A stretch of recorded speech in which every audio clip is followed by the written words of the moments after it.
Jannik Sinner spent a lot of money to avoid tennis drugs ban as coach opens up.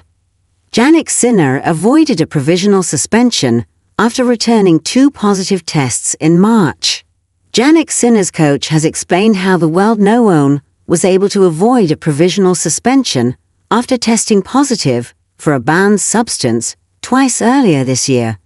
On Tuesday, Sinner and the International Tennis Integrity Agency announced that an independent tribunal ruled that he bore no fault or negligence after his test samples contained low levels of clostebol.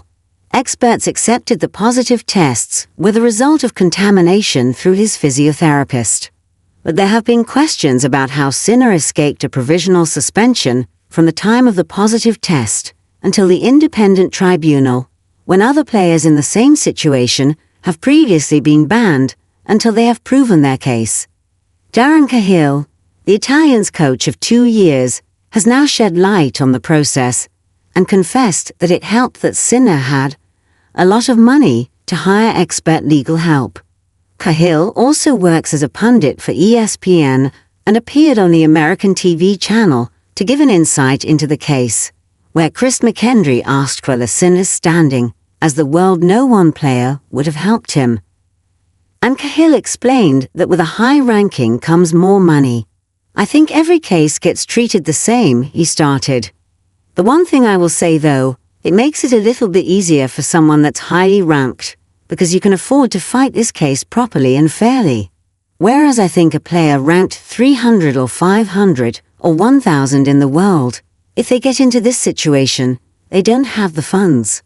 While Cahill wasn't directly involved in the process, he explained the lengths Sinner and his legal team needed to go to. The 58-year-old continued, "I don't know how much it's cost him to put together his legal team and to get the experts. When they determined whether or not the story that we said and how this substance got into his system, the ITIA, they hired 2 of their own experts to go through and find out whether or not this story is credible. And we had one of our experts as well. So 3 experts all said that it's highly likely this story is correct. So to do that you have to have a lot of money to get those experts. So players that are not highly ranked can't afford to fight their cases properly. But I think the integrity of the way it was handled, the ranking doesn't matter." Sinner and his team successfully argued that he was contaminated through his physio. The u.s.news, one's fitness trainer Umberto Ferrara, bought over-the-counter spray trofodermi in Italy. His physiotherapist Giacomo Noldi then cut his finger on a scalpel during Indian Wells and used Ferrara's trofodermi spray each morning for just over a week. He continued to massage Sinner without wearing gloves. The 23-year-old often has small cuts and sores on his back and feet. And the 3 experts ruled this was a plausible explanation for contamination. As soon as Sinner and his team were notified of the positive tests at the conclusion of the Miami Open, a tournament he won, they were immediately able to link it back to the spray, as several over-the-counter drugs in Italy contain clostebol. A provisional suspension did come into effect, but Sinner's lawyers scrambled to get it lifted so it didn't interfere with his competition schedule. What happens from there is you go to sports resolution because they give a suspension straight away. So to get that suspension lifted, Jannik's team had to go to sports resolution and have an emergency meeting, Cahill said.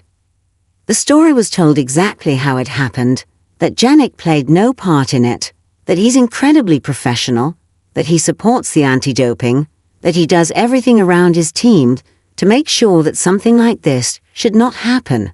And they accepted how it happened, saw that it was no fault from him, so they allowed him to continue to play. And then the ITIA would do their due diligence and make sure that it was all credible. News of the positive tests was not made public until Tuesday. It comes after an independent tribunal was held last Thursday. And Cahill added, "There was a lot riding on the fact that if this thing got out without context, that was not great either. And so everyone certainly made sure that only the people knew that had to know about this particular incident."